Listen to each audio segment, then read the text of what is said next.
നമസ്കാരം. മലയാളി വാർത്തയിലേക്ക് സ്വാഗതം. അപൂർവ ഇനം മീൻ തീരത്തടിഞ്ഞത് ആശങ്കയാകുന്നു. ഡൂംസ്ഡേ ഫിഷ് എന്നറിയപ്പെടുന്ന രണ്ട് ഓർഫിഷ് മെക്സിക്കോയിലെ കാബോ സാൻ ലുക്കാസിലെ തീരത്തടിഞ്ഞതാണ് ഇപ്പോൾ ചർച്ചയാകുന്നത്. 30 അടിയാണ് ഇവയുടെ നീളം. 3000 അടിയോളം ആഴക്കടലിൽ മാത്രം കാണപ്പെടുന്ന ഇവ പ്രകൃതി ദുരന്ത സമയങ്ങളിൽ മാത്രമാണ് പുറത്തേക്ക് വരുന്നതെന്നാണ് വിശ്വാസം. ആഴം കുറഞ്ഞ പ്രദേശത്ത് ഇവർക്ക് ജീവിക്കാൻ ബുദ്ധിമുട്ടാണ്. തീരത്ത് വന്ന 2 സഹോദരിമാരാണ് മീനിനെ കണ്ടതും വിവരം പുറത്തറിയിച്ചതും. മീനിന്റെ ദൃശ്യങ്ങൾ സഹോദരിമാരിൽ ഒരാൾ പങ്കുവച്ചിട്ടുണ്ട്. മീനുകൾ തിരികെ കടലിലേക്ക് പോയതായി വീഡിയോയിൽ പറയുന്നുണ്ട്. എന്നാൽ ദൃശ്യത്തിൽ ഔദ്യോഗിക സ്ഥിരീകരണം ഉണ്ടായിട്ടില്ല. ഉപരിതലത്തിൽ വളരെ അപൂർവമായി മാത്രം കാണപ്പെടുന്ന ഓർഫിഷ് ഭൂകമ്പം, സുനാമി തുടങ്ങിയ ദുരന്ത സമയങ്ങളിൽ മാത്രമാണ് പുറത്തേക്ക് വരുന്നതെന്നാണ് വിശ്വാസം. എന്നാൽ ഇവയെ പ്രകൃതി ദുരന്തങ്ങളുമായി ബന്ധിപ്പിക്കുന്നതിന് വ്യക്തമായ തെളിവില്ലെന്നാണ് ശാസ്ത്രജ്ഞർ പറയുന്നത്. ലോകമെമ്പാടുമുള്ള പ്രകൃതി ശാസ്ത്രജ്ഞരെയും അതിശയിപ്പിച്ചു. സാധാരണയായി ആഴക്കടലിൽ മാത്രം ജീവിക്കുന്നതും മനുഷ്യർക്ക് വളരെ അപൂർവമായി മാത്രം കാണാൻ കഴിയുന്നതുമായ 2 വൻ ഓർഫിഷുകൾ ഒരേ സമയം കരയ്ക്കരികിൽ പ്രത്യക്ഷപ്പെട്ടതാണ് ശ്രദ്ധ നേടിയത്. കാരണം ഇപ്പോഴും ആഴക്കടലിലൊക്കെ തന്നെ പലതരത്തിലുള്ള സമുദ്ര ജീവികളും പലതരത്തിലുള്ള മത്സ്യവിഭാഗങ്ങളും ജീവിക്കുന്നുണ്ട്. അവയൊന്നും തന്നെ പുറത്തേക്ക് തീരത്തേക്ക് അടിയുന്നവയായിരിക്കില്ല. വളരെ ആഴക്കടലിൽ ജീവിക്കുന്നവയായിരിക്കും അവ. അതിനെക്കുറിച്ചൊക്കെയുള്ള പഠനങ്ങൾ പലപ്പോഴും നടക്കാറുണ്ട്. അത്തരത്തിൽ വളരെ അത്യപൂർവമായി മാത്രം കാണപ്പെടുന്ന ഒരു മത്സ്യമാണ് ഓർഫിഷ്. അതാണിപ്പോൾ കരയ്ക്കടിഞ്ഞിരിക്കുന്നത്. ഏകദേശം 30 അടി വരെ നീളമുള്ള ഈ കടൽ ജീവികൾ പാമ്പിനെ പോലെയുള്ള നീണ്ട ശരീരവും വെള്ളി നിറമുള്ള തിളക്കമുള്ള തൊലിയുമുള്ളവയാണ്.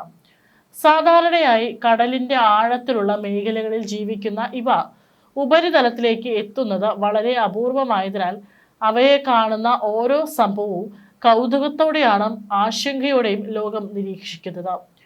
ഈ സംഭവത്തിൽ ആദ്യം ഓർഫിഷുകളെ കണ്ടത് അമേരിക്കൻ വിനോദസഞ്ചാരികളായ മോണിക്ക പിറ്റേച്ചറും അവരുടെ സഹോദരി കാറ്റിയുമായിരുന്നു. അവർ ബീച്ചിൽ നടക്കുന്നതിനിടെ കടൽ തീരത്ത് അന്യമായ രൂപത്തിലുള്ള 2 വലിയ മത്സ്യങ്ങളെ കണ്ടപ്പോൾ ആദ്യം അതെന്താണെന്ന് പോലും തിരിച്ചറിയാനായില്ല. അടുത്തെത്തിയപ്പോൾ അവ ഇപ്പോഴും ജീവനോടെയുണ്ടെന്ന് മനസ്സിലായി. അവയെ വീണ്ടും കടലിലേക്ക് തിരിച്ചുവിടാൻ അവർ ശ്രമിച്ചെങ്കിലും കുറച്ചു നേരത്തിനകം മത്സ്യങ്ങൾ മരിച്ചതായി റിപ്പോർട്ടുകൾ പറയുന്നു.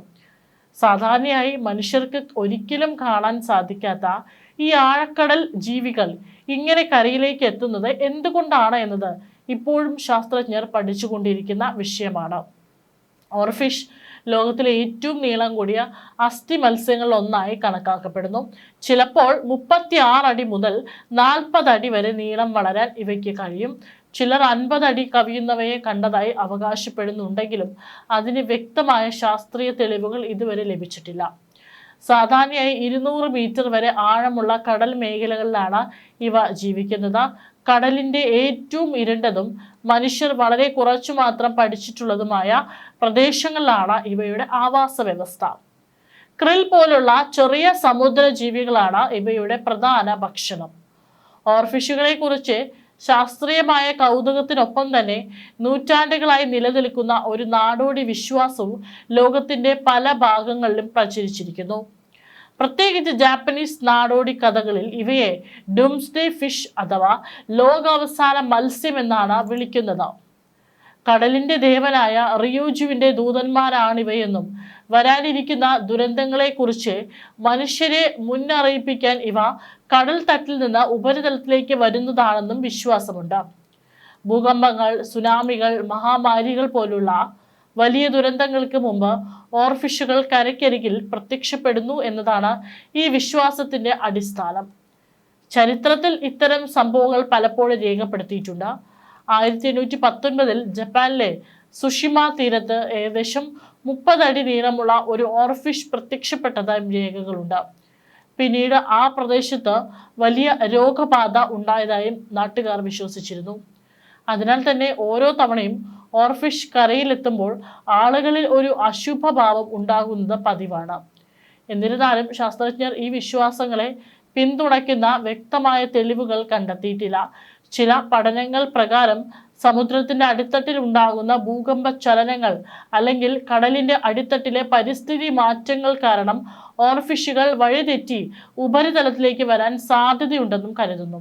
അതിനാൽ ഭൂകമ്പങ്ങളുമായി ഇവയ്ക്ക് നേരിട്ടുള്ള ബന്ധമുണ്ട് എന്നതിന് ശാസ്ത്രീയ തെളിവുകൾ ഇപ്പോഴും ലഭ്യമല്ല. അതേസമയം കഴിഞ്ഞ കുറച്ചു വർഷങ്ങളായി ലോകത്തിന്റെ പല ഭാഗങ്ങളിലും ഓർഫിഷുകളെ കാണുന്ന സംഭവങ്ങൾ വർദ്ധിച്ചിട്ടുണ്ട് എന്നതും ശ്രദ്ധേയമാണ്. 2025 മാത്രം ലോകത്തിന്റെ വിവിധ തീരങ്ങളിൽ കുറഞ്ഞത് 6ഓളം ഓർഫിഷുകൾ കരയ്ക്കഴിഞ്ഞതായി റിപ്പോർട്ടുകളുണ്ട്. മെക്സിക്കോ, ഓസ്ട്രേലിയ, ന്യൂസിലാൻഡ് എന്നിവിടങ്ങൾക്കൊപ്പം ഇന്ത്യയിലും ഇത്തരം സംഭവങ്ങൾ റിപ്പോർട്ട് ചെയ്തിട്ടുണ്ട്. തമിഴ്നാട്ടിലെ രാമനാഥപുരം ജില്ലയിലെ മത്സ്യത്തൊഴിലാളികൾ മാന്നാർ ഉൾക്കടലിൽ നിന്ന് മടങ്ങുമ്പോൾ ഒരു ഓർഫിഷ് പിടികൂടിയ സംഭവം അതിൽ പ്രധാനമാണ്. ഇത്തരം സംഭവങ്ങൾ ശാസ്ത്രീയമായി വിശദീകരിക്കാൻ ശ്രമങ്ങൾ നടക്കുന്നുണ്ടെങ്കിലും ആഴക്കടലിലെ ജീവിതത്തെക്കുറിച്ച് മനുഷ്യർക്ക് ഇപ്പോഴും വളരെ കുറച്ച് അറിവാണ് ഉള്ളത്. ഭൂമിയിലെ സമുദ്രങ്ങളുടെ വലിയൊരു ഭാഗം ഇപ്പോഴും പര്യവേക്ഷണം ചെയ്യപ്പെടാത്തതായതിനാൽ ഓർഫിഷ് പോലുള്ള ജീവികൾ ഓരോ തവണയും പ്രത്യക്ഷപ്പെടുമ്പോൾ അത് പ്രകൃതിയുടെ മറ്റൊരു രഹസ്യം തുറന്നു കാട്ടുന്ന അനുഭവമായി മാറുകയാണ്. അതുകൊണ്ട് തന്നെ മെക്സിക്കോയിലെ ബീച്ചിൽ ഒരുമിച്ച് കണ്ട ഈ 2 ഓർഫിഷുകൾ വീണ്ടും ഒരിക്കൽ കൂടി ലോകത്തിന്റെ ശ്രദ്ധ ആഴക്കടലിന്റെ അത്ഭുതങ്ങളിലേക്കാണ് തിരിച്ചുകൊണ്ടിരിക്കുന്നത്. ഇനിയും നമ്മളൊക്കെ തന്നെ കാണാത്ത തരത്തിലുള്ള എത്രയെത്ര വിവിധയിനം മത്സ്യങ്ങൾ ആഴക്കടലിൽ ഉണ്ടാകും എന്നുള്ളതാണ്. പക്ഷേ അതൊക്കെ തന്നെ ഇത്തരത്തിൽ ഏതെങ്കിലും ഒരു സാഹചര്യം വരുമ്പോൾ കരയ്ക്കടിയുമോ എന്നുള്ളതാണ് ഇനി ആകാംക്ഷയോടുകൂടി തന്നെ ഇതുമായി ബന്ധപ്പെട്ട പര്യവേക്ഷണം നടത്തുന്ന ശാസ്ത്രജ്ഞരടക്കം നോക്കി കാത്തിരിക്കുന്നത്.